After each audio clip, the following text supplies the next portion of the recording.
All right, beautiful people.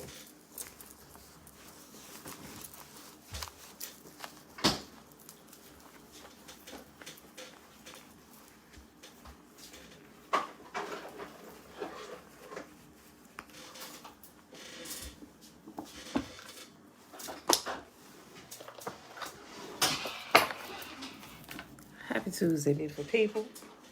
Happy Tuesday. Happy Tuesday, happy Tuesday. We late, but we live now.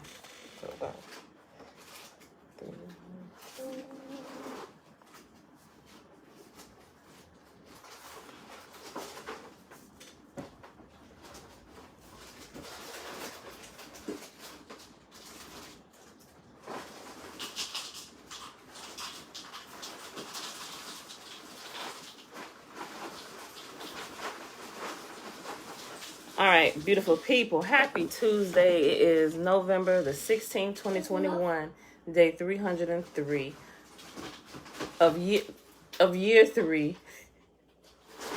I'm sorry. I was trying to watch her. It's day 303 of year 3 of reading through the books of the law and the prophets. And of the 3-year consecutive day count is day 971. Why would you kick that under there? Pick that up and throw that away. I'm sorry, y'all. Mom, shalom, shalom. Tiffany Hager, hey. Listen, y'all. I'm extremely late today. Not only am I late, my entire household is late. Like, when I say we all overslept, we all overslept. My whole house must have been tired. My entire house must have been tired. Look, my mama calling. Project manager was calling. Are y'all okay? James, are you on site? Pam, is there video today? Like, not even a child woke up. Normally, if we oversleep sometime, there's always a child that's up early, right? Nobody's woke. Bella even came and got in our bed, and she woke up when we woke up. Yo, figure you catch a couple minutes before you go to work. Yeah, just now getting up, about 30 minutes ago. Like, when I posted, we'll be live at 8:30, I was literally, y'all, just cracking my eyes. We must have been real tired, right? I saw this little clip about this video that Josh Pray. I don't really watch him all the time, but he said something. He was talking about what happens to your body when you get over 30. It's funny because we be talking about, man, once we hit 40, it's just like some things, it changed, right? But it was funny. He said, after 30, I say after 40, he said, you don't take naps. Naps take you. I was rolling. That was hilarious, right? Yeah, because sometimes it's just like, oh, I must have really needed it because we ain't hear alarm clocks or nothing.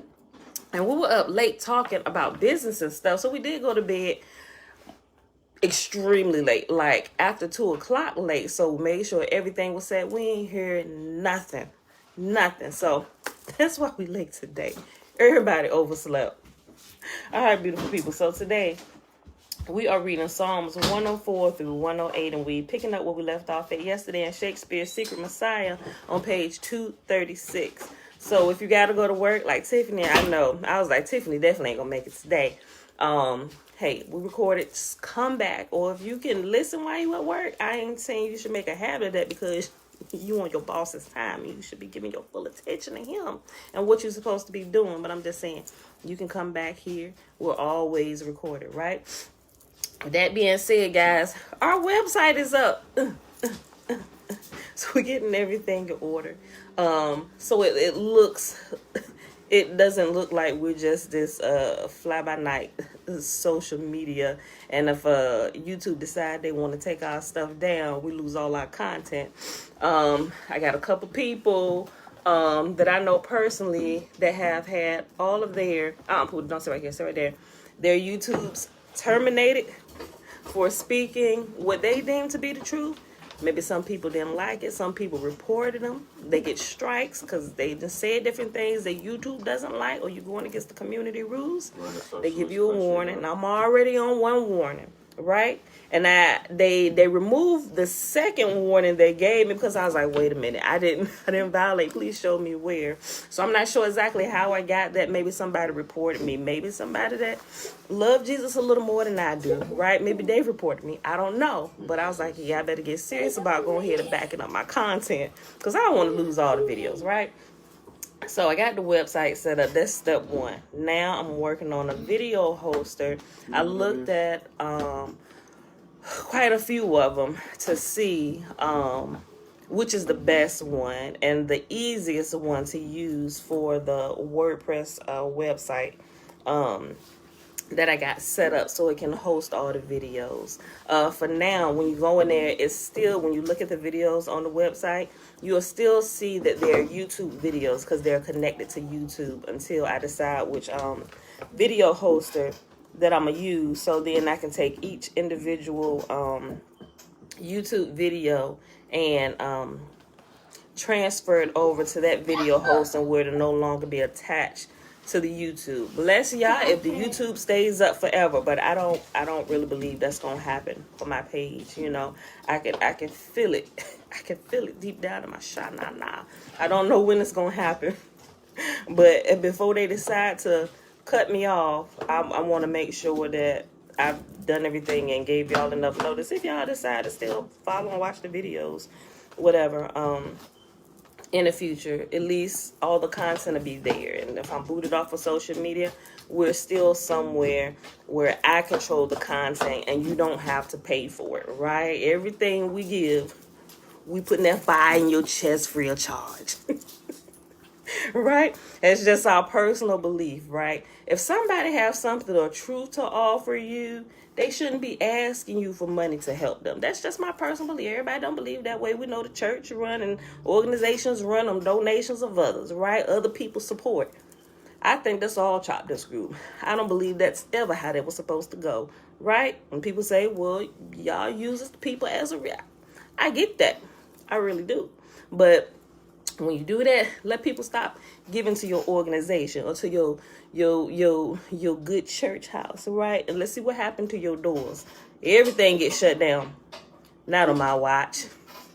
Not on my watch, right? I figure if you got something of value that I need to hear, that I'm looking for, your life should say and show all of that, right? You don't need nothing from me, right? I'm coming to you for help. You, the teacher or the whoever, everything I need, I'm coming to you because I don't have it, right? Your life should have it. Not saying that you need to give everything away for free, but truth is free.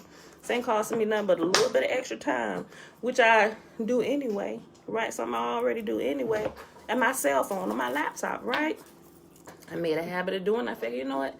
Let's get some study buddies, right? Anybody who want to study, read the Bible with me, y'all just come hang out with me, right? We can chat back and forth, talk about this, you know, what we learned, correct some mistakes when we realize we done screwed up. You know, we can do it together, build a community, right?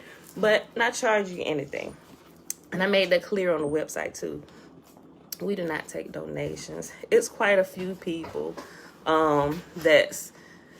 they said they've been blessed by the teachings of truth here and everything, and they want to give me money or some type of donation. I said, we do not accept donations of any kind.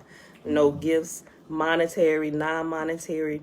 We do not accept it at all, right? We've chosen to do that. That's something we chose to do many, many years ago. It was my prayer. Matter of fact, I mentioned it years ago. I was like, Father, if you ever put me in a position where we're teaching truth, teaching your truth to people, we don't ever want them to give us a dime. Bless our hands, bless the work of our hands, our business to where we can take care of everything ourselves, right? And if people want to give, good and well. But still, I'm going to tell you, take that money, find somebody that need it in your family. Help somebody out in your family, or find some other place to give it. Bless y'all that way. But we can't take any kind of donations. Why? In the words of my husband, nigga, we don't want you talking crazy to us because you gave us $25. We're gonna put this fire in your chest, free of charge. All right, y'all, let's get started. And I do apologize if if you're offended by the word nigga, right? It's just, sometimes we're getting better about our vocabulary, sometimes just black people just kind of, no disrespect to anybody. Y'all get what I'm saying, right? I was quoting. All right, y'all. Stop doing that, Bella. Okay, let's go ahead and do the Shema. Y'all, if y'all got to go to work, get out of here.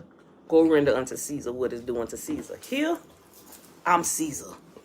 So I can take time and do what I want to do. Right now, yeah, I can really. We's the boss. Okay. Mom. All right, y'all. Mom. The Shema, what, Pooh? I'm in the kitchen right in that. Uh-huh. You done? Yep.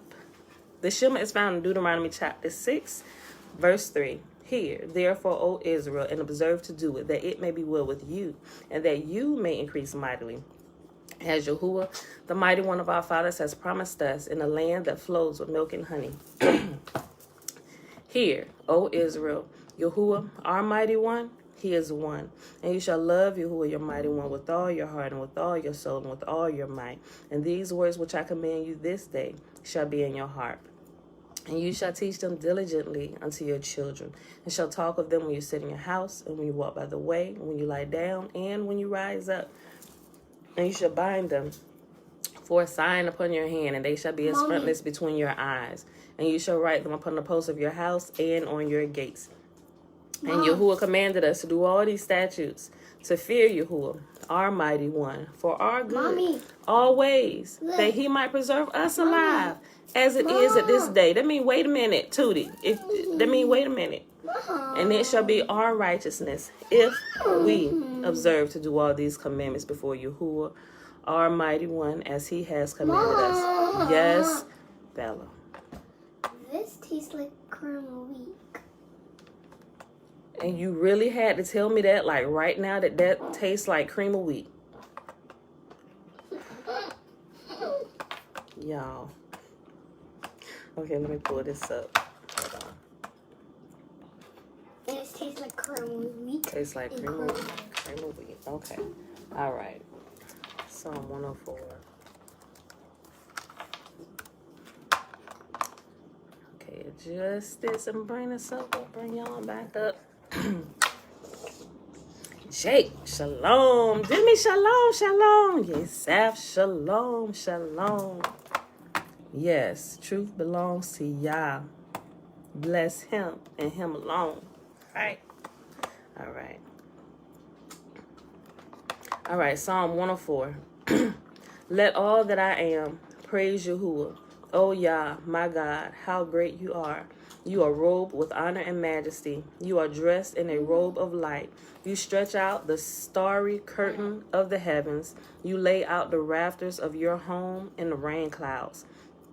You make the clouds your chariot. You ride upon the wings of the wind.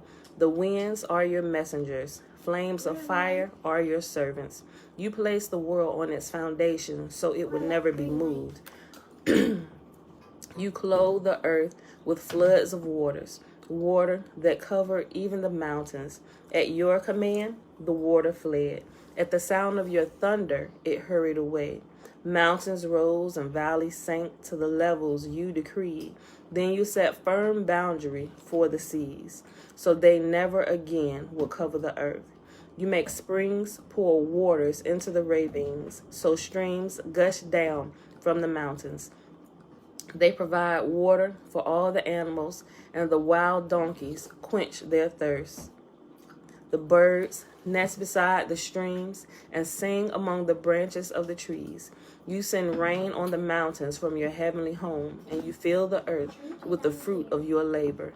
You cause grass to grow for the livestock and plants for people to use. You allow them to produce food from the earth, wine to make them glad, olive oil to soothe their skin, and bread to give them strength. The trees of Yahuwah are well cared for, the cedars of Lebanon that he planted. There are birds that make their nests, and the birds make their nests, and the storks make their homes in the cypresses. High in the mountains live the wild goats, and the rocks form a refuge for the hyraxes. You made the moon to mark the seasons, and the sun knows when to set. You send the darkness, and it becomes night, when all the forest animals prowl about. Then the young lions roar for their prey, stalking the food provided by Yahuwah. At dawn, they slink back into their dens to rest. Then people go off to their work, where they labor until evening. O Yah, what a variety of things you have made. In wisdom you have made them all. The earth is full of your creatures. Here is the ocean, vast and wide, teeming with life of every kind, both large and small. See the ships sailing along, and Leviathan, which you made to play in the sea. They all depend on you to give them food as they need it. When you supply it, they gather it. You open your hand to feed them, and they are richly satisfied. But if you turn away from them, they panic. When you take away their breath, they die and turn again to dust. When you give them your breath, life is created, and you renew the face of the earth. May the glory of Yahuwah continue forever. Yahuwah takes pleasure in all he has made. The earth trembles at his glance. The mountains smoke at his touch. I will sing to Yahuwah as long as I live. I will praise my God to my last breath. May all my thoughts be pleasing to him, for I rejoice in Yahuwah. Let all sinners vanish from the face of the earth. Let the wicked disappear forever. Let all that I am praise Yahuwah. Praise Yahuwah. Next chapter, y'all. Psalm 105. Give thanks to Yahuwah and proclaim his greatness. Let the whole world know what he has done. Sing to him. Yes, sing his praises. Tell everyone about his wonderful deeds. Exalt in his holy name. Rejoice, you who worship Yahuwah. Search for Yahuwah and for his strength. Continually seek him. Remember the wonders he has performed, his miracles and the rulings he has given. You children of his servant Abraham, you descendants of Jacob, his chosen ones. He is Yahuwah, our God. His justice is seen throughout the land. He always stands by his covenant, the commitment he made to 1,000 generations. This is the covenant he made with Abraham and the oath he swore to Isaac. He confirmed it to Jacob as a decree, and to the people of Israel as a never-ending covenant. I will give you the land of Canaan as your special possession. He said this when they were few in number, a tiny group of strangers in Canaan. They wandered from nation to nation, from one kingdom to another. Yet he did not let anyone oppress them. He warned kings on their behalf. Do not touch my chosen people, and do not hurt my prophets. He called for a famine on the land of Canaan, cutting off its supply. Then he sent someone to Egypt ahead of them, Joseph, who was sold as a slave. They bruised his feet with fetters and placed his neck in an iron collar. Until the time came to fulfill his dreams, Yahuwah tested Joseph's character. Then Pharaoh sent for him and set him free. The ruler of the nation opened his prison door. Joseph was put in charge of all the king's household. He became ruler of all the king's possessions. He could instruct the king's aides as he pleased and teach the king's advisors. Pay attention to what happened. Yahuwah always does this. This is always the way he operates. Pay attention. Some people they completely miss it. When Yahuwah blesses his people, he always prepares them many years ahead of time, right? So just think about the people being delivered from Egypt by Moses, waiting on a deliverer, which was Moses, right? Joseph was another deliverer, right? Joseph was being prepared for this position his entire life while he thinking, oh my gosh, my family hate me. But Yahuwah was preparing him, right? He sent him way ahead of time. The way he got there, he didn't realize All of this was to test his character and build his faith in Yah with every step that he took, right? While everything was going on with Israel, while they continued living, not even thinking about Joseph. Some may have been, and some just wrote him off as dead, right? He's gone, we'll never see him again. Their salvation came from the most unlikely place, right? It was Joseph, who they hadn't seen for many, many years, right? Let me go back up a little bit. He's telling you why you shouldn't touch his chosen people, nor do his prophets any harm, right? And a lot of people like to take that out of its proper context and just refer to themselves as being a ministry gift. Don't put your mouth on me. I'm the man or the woman of God, right? Sit your tail down somewhere, right? Mostly everybody takes this out of context, not realizing it's not talking about an individual person, but it can be relating to an individual person, i.e. those whom Yahuwah do deem as prophets, that he has set as prophets, right? Don't touch none of my people, none of Israel, nor the called out ones that I've called to lead Israel. And their leaders will come from within themselves, right? Listen, let's go back up. Listen. Let me just reread, y'all. Hold on. I'll go back up to verse 7. Pay attention. He giving the whole story of how he deals with us. It's just summed up here. Listen. Okay, now put it down. Told you don't play with my iPad. Okay.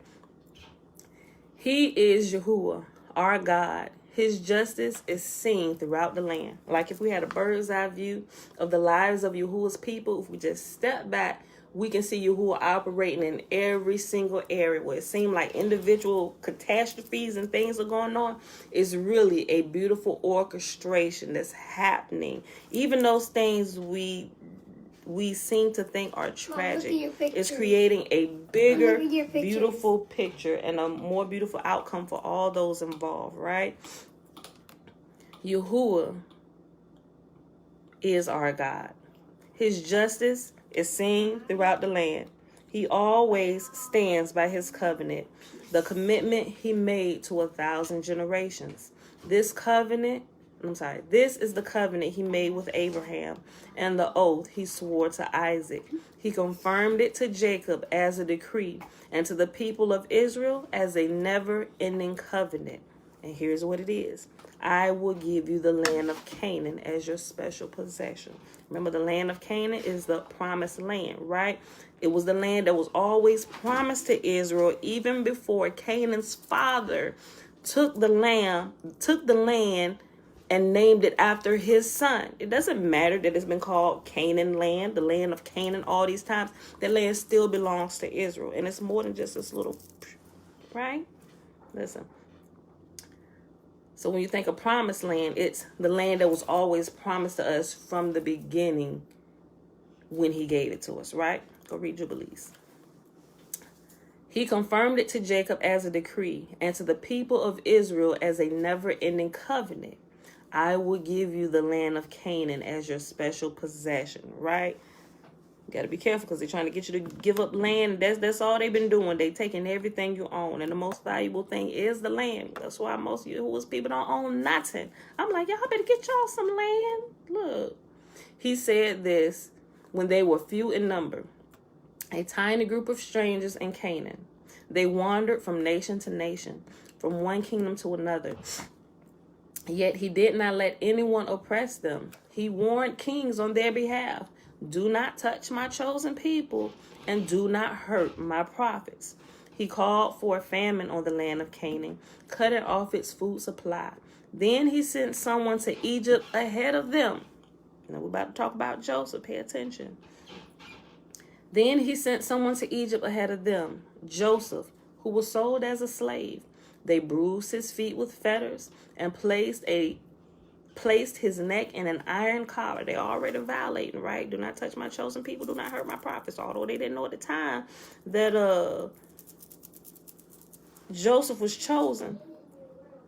Then he sent someone to Egypt ahead of them, Joseph, who was sold as a slave. They bruised his feet with fetters and placed his neck in an iron collar until the time came to fulfill his dreams. Yahuwah tested Joseph's character. Then Pharaoh sent for him and set him free. The ruler of the nation opened his prison door. Joseph was put in charge of all the king's household. He became ruler over all the king's possession. He could instruct the king's aides as he pleased and teach the king's advisors. Then Israel arrived in Egypt. Jacob lived as a foreigner in the land of Ham, and Yahuwah multiplied the people of Israel until they became too mighty for their enemies. Then he turned the Egyptians against the Israelites, and they plotted against Yahuwah's servants. It was Yahuwah that turned the Egyptians against his own people, right?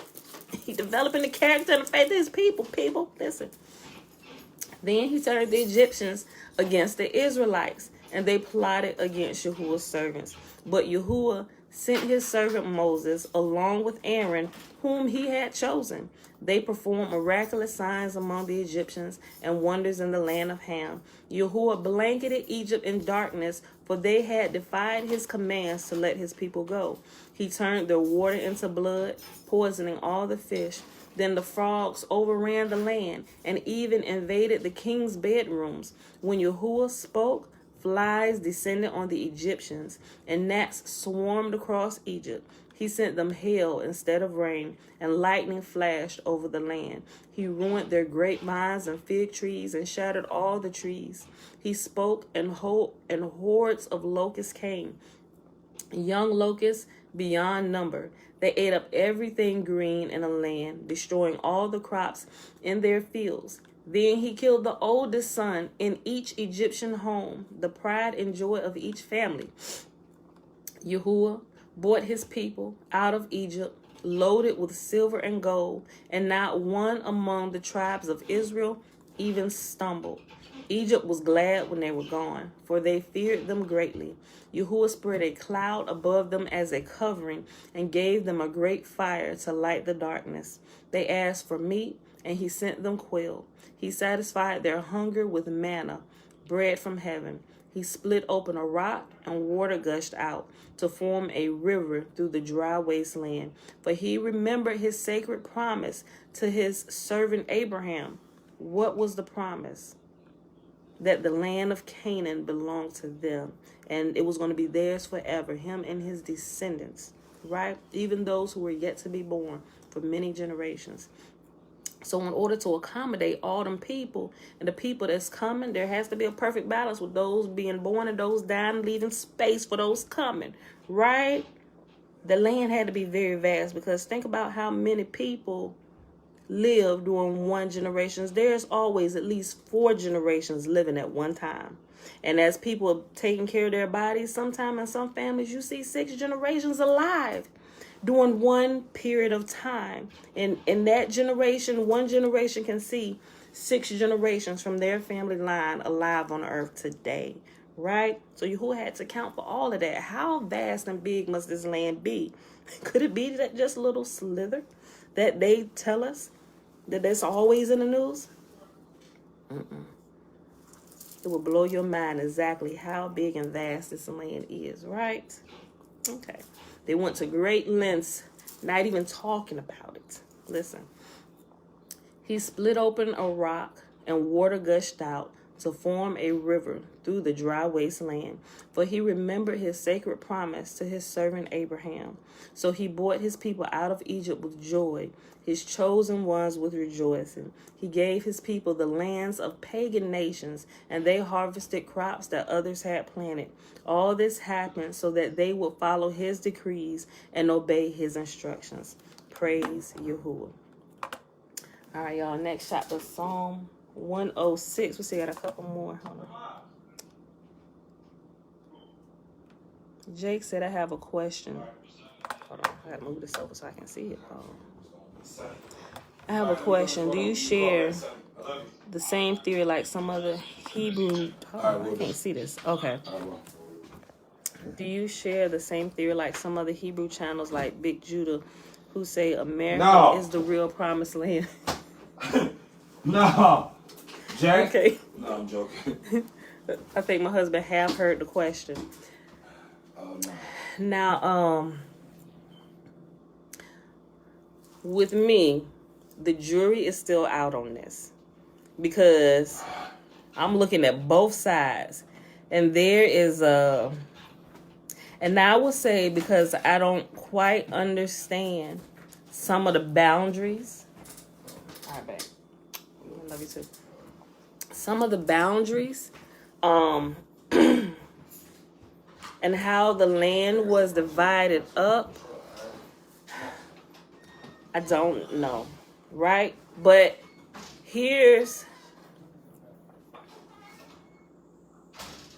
I'm still kind of conflicted about it, y'all. And I say kind of because in one vein, the information is good and solid for this. It's here, right? Over in the region with Africa. And then there's a lot of good information, historical documents where the Americas is part of that land, right? Not all of the land, but it is part of the land. I'm still looking at it. Just to be honest, I'm looking at it.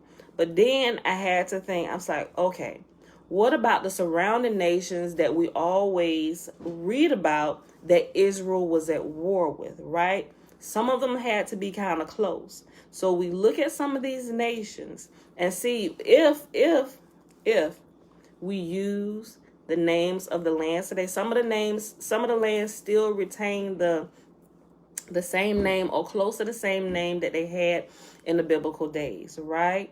Some of them have been changed multiple times to further keep it hidden, right? They changed the... Don't forget, you got both numbers of ATI and Keith, the number himself, so... You texted to me? Yeah. We got Okay. both. All right, so we'll verify with your dad. He said Friday, right? You got to show Keith if he's open that day. Okay, I'll just double check. But even the maps, everything, when I say everything has been screwed with, everything has been screwed with. So I'm at the point now, I'm like, you know what, a little bit of fasting and like really prayer and fasting on top of the research you're looking at, because you got to go back to maps. Because some people, they like, when they talking about, they like to use like the maps from the 1500s. And earlier on, you'll see I actually ordered some maps and I actually kind of showed them, right? But there are some land masses that are not on our map. That is not on our current maps that we have, right? They've just kind of removed them.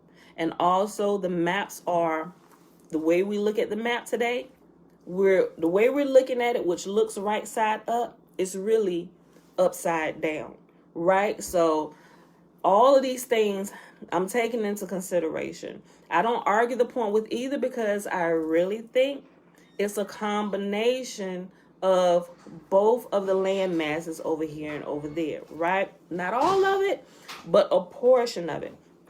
But you have to also remember, Africa is not that far away from the Americas, right? And if you do some history, you will realize that there were some there were some popular trade routes that were being traveled to where those who lived in the African region, where they traveled because they traded like with the South American continent and stuff. And even when they have sandstorms, guys, you see it on the news. They said we got sub-Saharan dust from Africa. It's like, okay, so how close must Africa be for them to get dust in Texas? Like dust from the desert of the Saharan desert in Texas. You would think flying it's gonna lose momentum and going all over all the water. So all these things I take into consideration. I wouldn't say, and I haven't watched Big Judah's videos, and I don't know how long. I did look at some of his stuff. Some of his stuff was really interesting. And he gave me some insights on some things that kind of added to my study, which some things I hadn't thought about. So I went and pulled up some references and some different manuals and some older texts and began looking into it. But with me, the jury is still out. But I really believe it's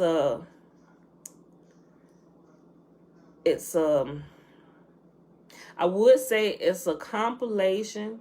It's a portion of both land masses, because I wouldn't say that it's,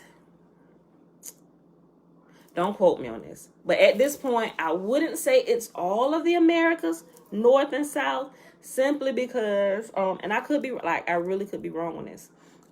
Simply because the other nations who were surrounding them and the ones who they were at war with, right? So if we read some of the stories in the Old Testament and we pick out those nations that were at war with them and kind of look at some of the maps that they give us as they're explaining on how far different places were, you have to look at it now. Okay, most of the time they were either walking or they were riding on donkeys, mules, horses, right?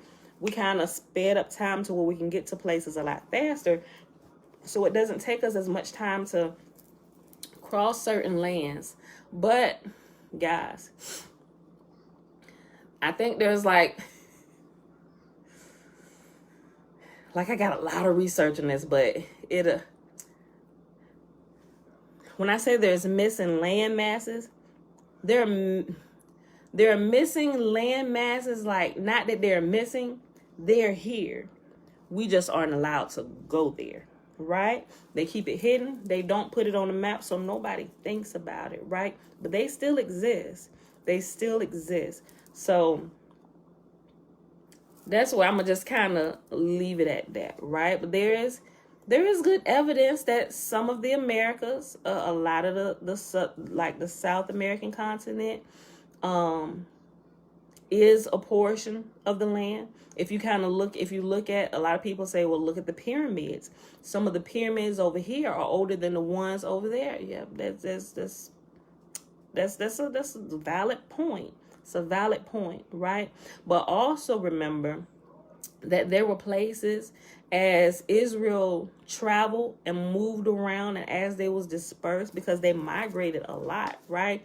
When they went and they set up shop and they lived in other places, they brought their culture with them. So some buildings and different things that they built, which was not necessarily located on the promised land, they built on those lands to replicate home, to remind them of home. So that's what we have to really look into detail. We got to kind of weed some things out. There are certain things that we have to look for, that we have to be able to find and pinpoint some things, right? So that's what I would say, Jake. I know some people's like, no, it's completely over in Africa. And I could see how they could think that. Some people say it's all of the Americas. There is good evidence on that too. I cannot deny from my own personal research, because, but things that have just been changed, and it's just different things, right? But then you also have to include these land masses that we know that are there. From, if you go looking at different maps, well, why did this appear from, this was always on these maps earlier? What did the cartographers do to where they just completely removed this landmass? And now for these last few decades and stuff, it's not even located on the maps anymore. So all of those things we're dealing with and we're sifting through, even with how the lanes in the sky when pilots fly, why it takes them so long to get to certain places. You got all this open sky, but you got to direct traffic like they driving on the roads. The sky is way more vast than what the land ever is and ever will be. Yet we need layovers. We don't need layovers. No flight should ever be longer. I'm not an expert on this. Some flights that take like 13 hours and stuff like that, and over that, I say that only happens because of the incapability to build machinery with all that it takes to just get it done in one flight, right? It's the logistics of the people who need to control everything. We need to do this. So stop the plane here so we can do this here. They keeping tabs on everything. You don't really need to do all that. I mean, and you can just make sure you're tracking stuff. But there are some pilots who would tell you that it doesn't take that long. Like, they'll take you in circles in the sky just to make you think, and it's all a part of the everything. Now it just seems normal to us, right? But that's another way to keep the truth hidden on how close land masses really are. And people talk about Pangea, the land masses broken. Like, all of these things you have to consider. You have to weed out what's true with receipts, actual proof, and some proof we may not ever be able to get, which is why I love technology, and we can kind of talk to people over the airwaves and cell phones and people that's actually living in lands. We got to kind of all put our pieces together. Everybody got a different piece of the puzzle. I mean, unless you can just travel, you got the freedom to travel in and everywhere at all times, then a lot of us don't have access to those type of people, and if you do, they ain't spilling too many secrets, right? Because they'll find themselves in the grave, right? So, but there is good evidence that that America is a portion of the promised land, right? But you also got to realize, as well, as Israel begins to take their rightful places and they actually begin to take their land back, even some of the places of Edom and some of the other nations becomes their land as well. So I be thinking about all that stuff. I try not really to get into conversation with people. Some people is really passionate about that subject right there, and they say, all America is, that's it. And for a period of time, as I was going through, I was like, well, shoot, maybe all America is. But then I was like, what about the surrounding nations who was always at war with? I said, they have to be close. Well, not all of them, but some of them, they have to be kind of close. So we have to not just look at our land, but to make sure it lines up, we also have to be able to locate our enemies and where they were positioned as well. So I hope that. Okay, he said, okay, thanks. Was just curious, something I've been looking into. Yeah, but share with me what you come up with, because like I said, I haven't made my my total decision on where it is, because I've been to different places around the world, especially when I was in the military. So I've been to a lot more places that most people probably haven't. And there were some things that I've seen that makes me think about things that I read in the Bible, especially when I was going through the Suez Canal, right? And so just different things like that, I began to add up with the land masses and looking into things, right? Okay. And the Suez Canal is a man-made canal, right? Which caused a division of land as well, right? They divided it and said, oh, this portion up here will place Israel, or the Jewish people, Jews right up here. This is all your land right here. From here, the Suez Canal, all the way up. That's a lie. You divided up the land. Ain't no such thing as Northeast Africa, my G. No, I'm sorry. Not Northeast Africa. Ain't no such thing as the Middle East. It's Northeast Africa. That's what it is. It's still Africa. They didn't divide that land up like this is its own little continent by itself. That's foolery. That's foolery. Because although you cut a canal through up here where we can see, you ain't changing no tectonic plates, my G, underwards. So if we was to look at this land mass under, we will see the perfect land mass going all the way around on how it was when Yahuwah created it. It's just we can't really tell because of what we can see on the top. Okay. We'll be at. Hold on, y'all. What time am I at? I'm running my mouth. 43 minutes, Weenie. Let me hurry up and finish reading these Psalms. Psalm 106. Praise Yahuwah. Give thanks to Yahuwah, for he is good. His faithful love endures forever. Who can list the glorious miracles of Yahuwah? Who can ever praise him enough? There is joy for those who deal justly with others and always do what is right. Remember me, Yah, when you show favor to your people. Come near and rescue me. Let me share in the prosperity of your chosen ones. Let me rejoice in the joy of your people. Let me praise you with those who are your heritage. Like our ancestors, we have sinned. We have done wrong. We have acted wickedly. Our ancestors in Egypt were not impressed by Yahuwah's miraculous deeds. They soon forgot his many acts of kindness to them. Instead, they rebelled against him at the Red Sea. Even so, he saved them to defend the honor of his name and to demonstrate his mighty power. He commanded the Red Sea to dry up. He led Israel across the sea as if it were a desert. So he rescued them from their enemies and redeemed them from their foes. Then the water returned to cover their enemies. Not one of them survived. Then his people believed his promises. Then they sang his praise. Yet how quickly they forgot what he had done. They wouldn't wait for his counsel. In the wilderness, their desires ran wild, testing Yahuwah's patience in that dry wasteland. So he gave them what they asked for, but he sent a plague along with it.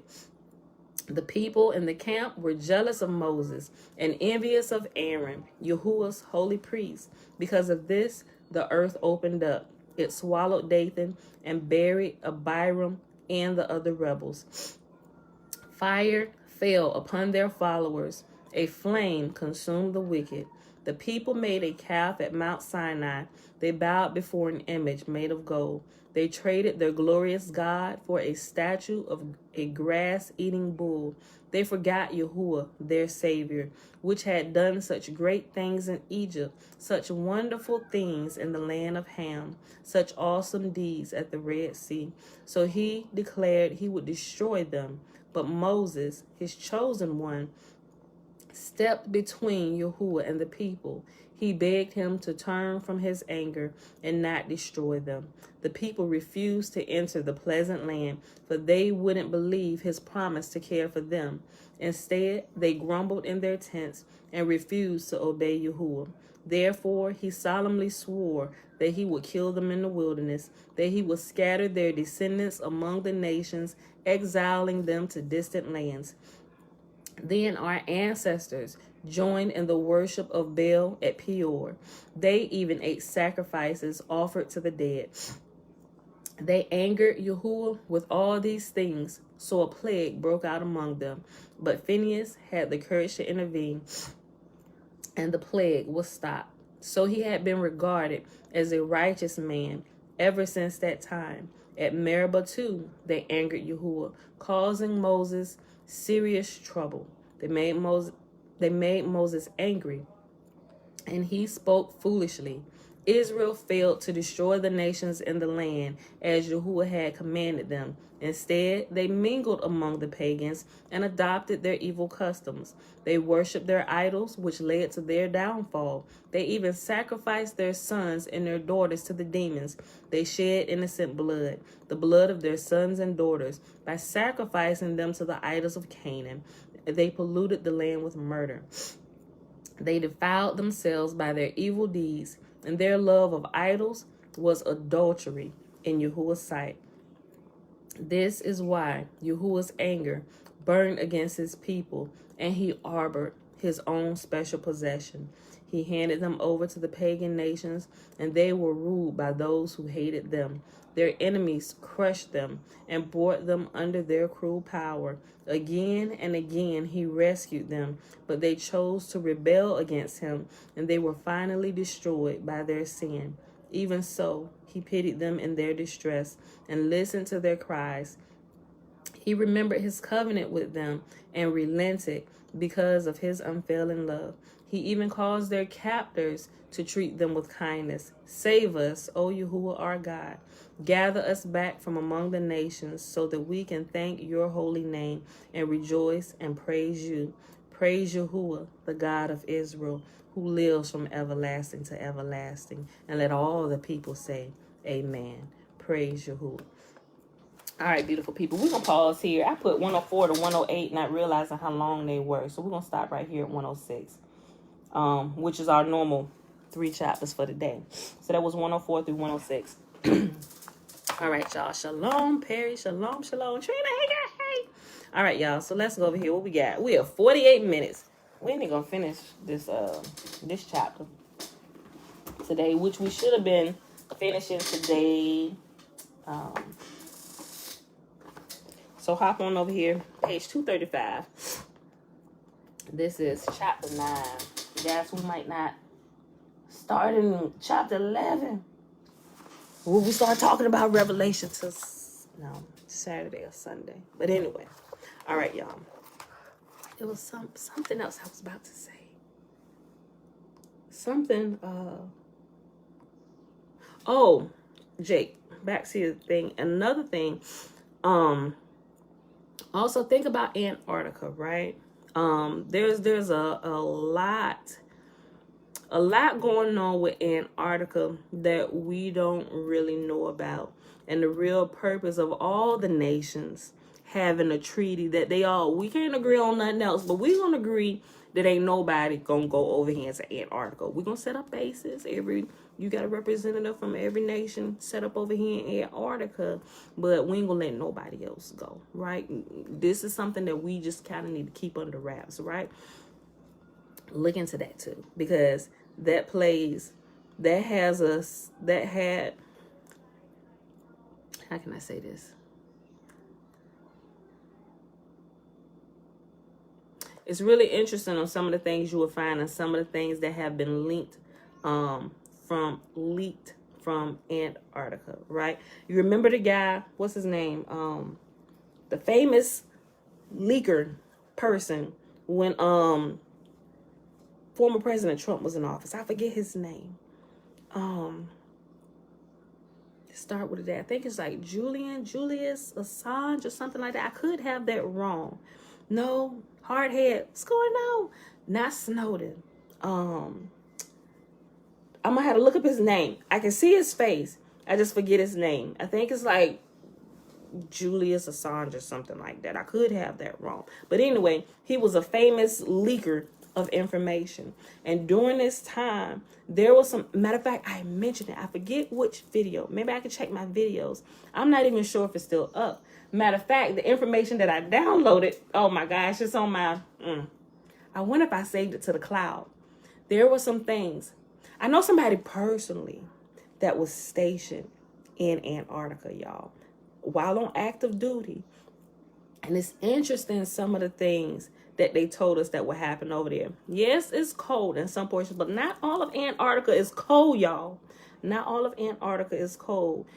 But at least the place where they set up and call Antarctica, right? But there are some places there that are actually warm and sunny. You would think you was in Florida, California somewhere.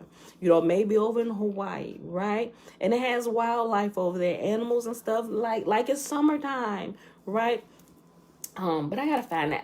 I got some stuff that I downloaded. It was a huge file and they leaked and there were different things and pictures and stuff.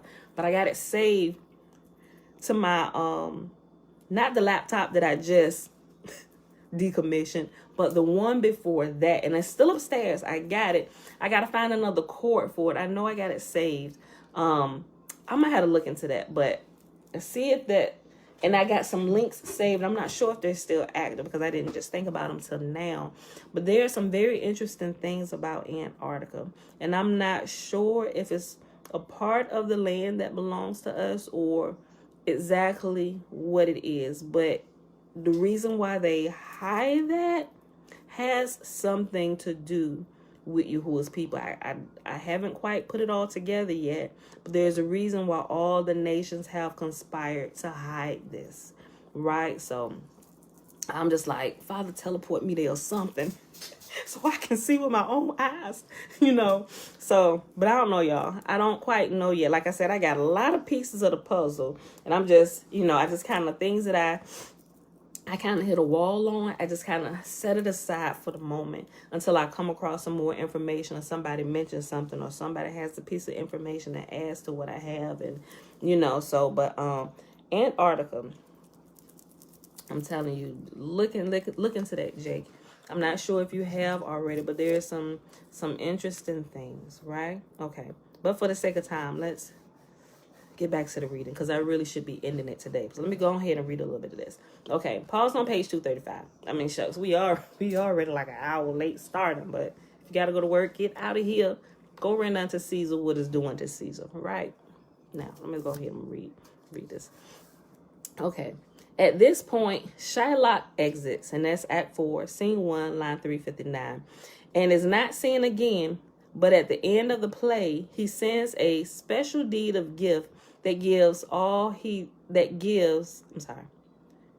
sends a special deed of gift that gives all he dies possessed of to his daughter and her Gentile husband.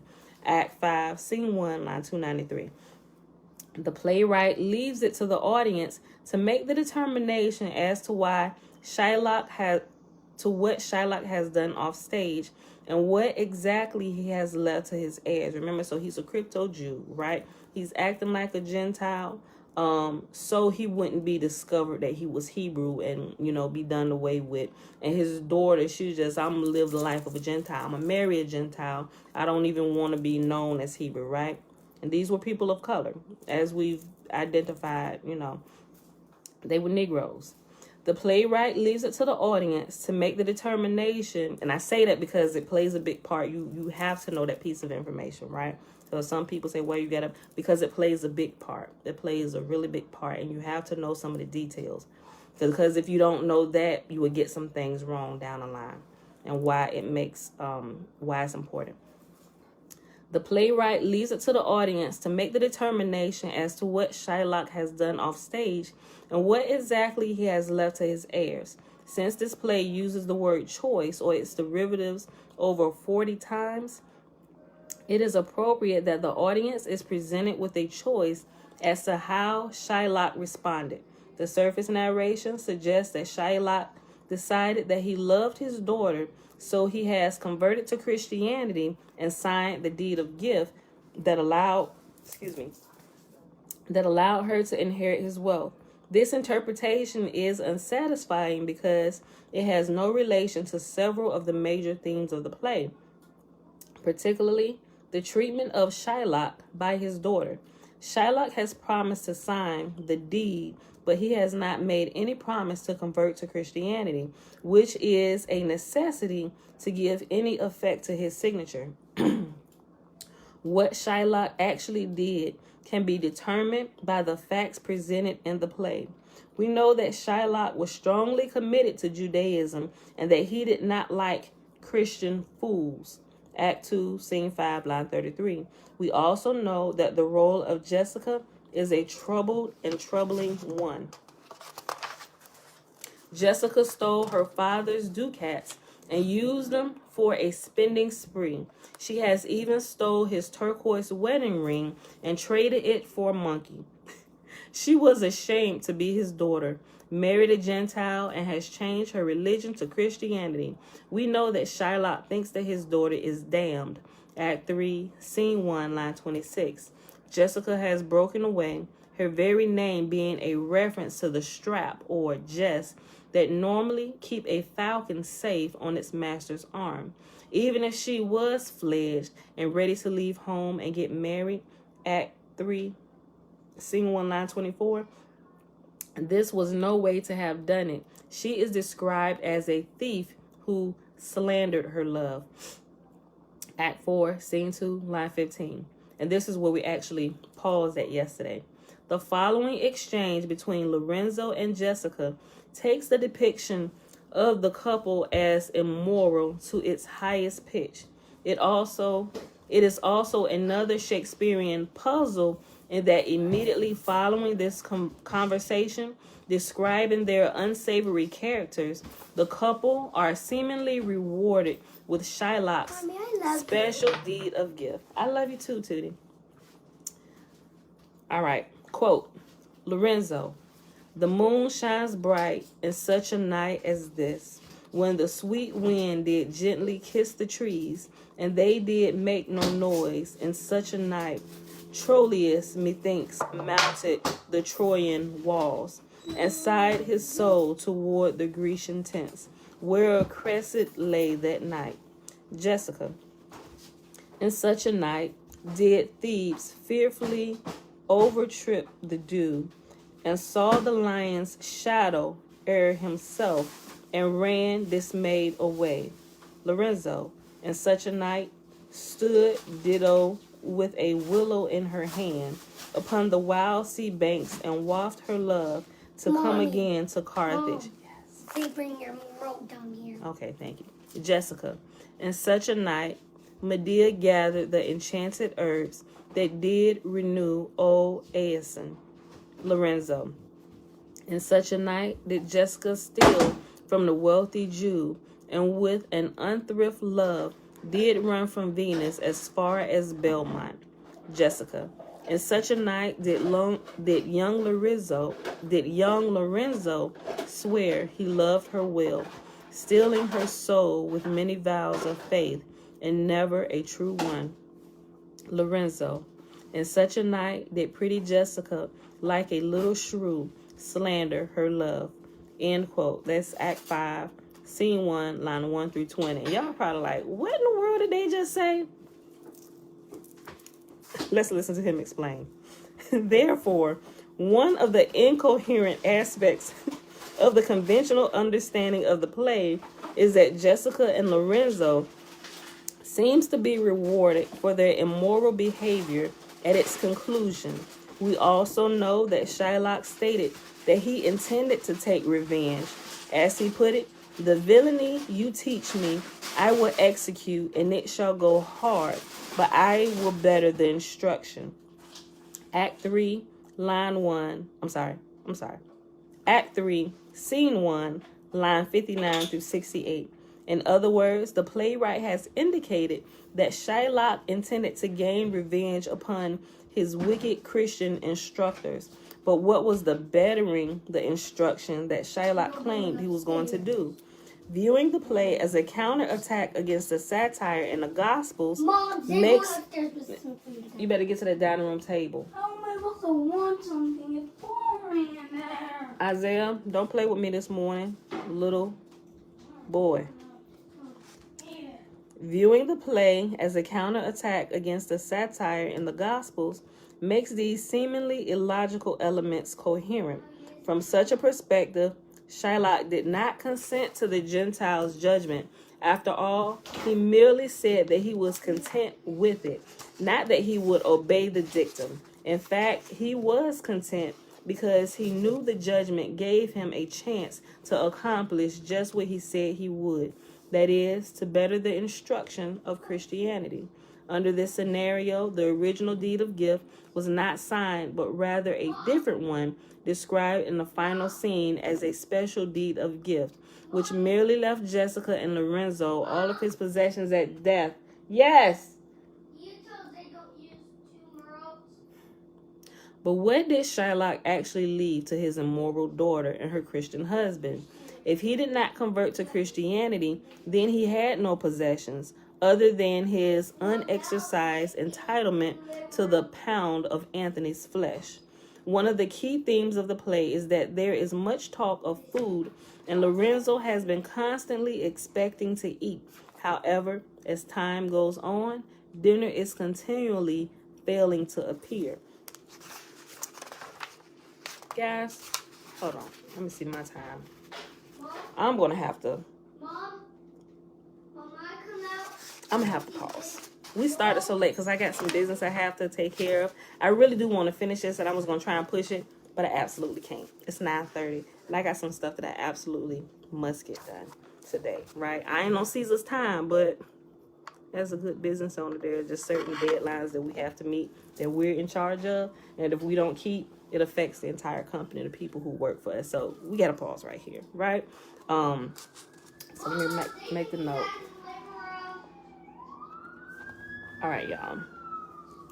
So with that being said, I hope you enjoyed the reading for today. We'll finish this tomorrow.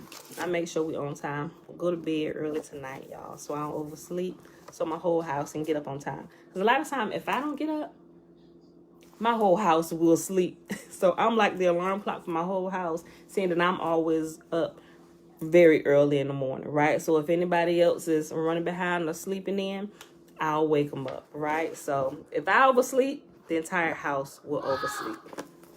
All right, yes, baby girl. They take him cereal in the living room. Tootie, why you gotta be a tattletale this morning? Y'all, it is Tuesday. November the 16th, 2021, day 303 of year 3 of reading through the books of the law and the prophets. And of the 3-year consecutive day count, day 971. We read Psalm 104 through 106, and we read a little bit more of chapter 9 in Shakespeare's Secret Messiah, page 236 to 238. So let's go ahead and do the blessing, y'all. Bella, we about to do the blessing. Come on in here, girl. Quit tattling. Leave your brother alone. He like, I'm sick of her already. Just want to get up tattling. Like she ratted him out yesterday. If y'all was here, she ratted him out first thing in the morning. She don't tell him herself. Come on. The blessing is found in Numbers chapter 6, verses 22 through 27. Remember, the first 21 verses is the Nazarite vow. Tootie, why it takes so long? Come on, come on, come on, come on, come on, come on, come on, come on, come on, come on, come on. I did. Now you got my keys. Get here. Before I opened my daddy door. If daddy locked it, you need to keep it locked. He locked it because he didn't want you going in. All right. And Yahuwah spake unto Moses, saying, Speak unto Aaron and unto his sons, saying, On this wise ye shall bless the children of Israel, saying unto them, Yahuwah will kneel before us, presenting gifts, and will guard us with a hedge of protection. Yahuwah will illuminate the wholeness of his being towards us, bringing order, and he will provide us with love, sustenance, and friendship. Yahuwah will lift up his wholeness of being and look upon us, and he will set in place all we need to be whole and complete. And they shall put my name upon the children of Israel, and I will bless them. All right, beautiful people. I love y'all, and I will see y'all tomorrow morning on time, bright and early, 7:15 a.m. Eastern Standard Time. Peace. Don't forget to go check out the website I got set up, y'all. Give me some feedback on it, right? I ain't paid nobody to do it. I actually designed it myself. I wanted to get some up and going so we can get the videos and transfer the content so I can control my own content. Girl, go ahead and end this video. So let me know what y'all think. All right.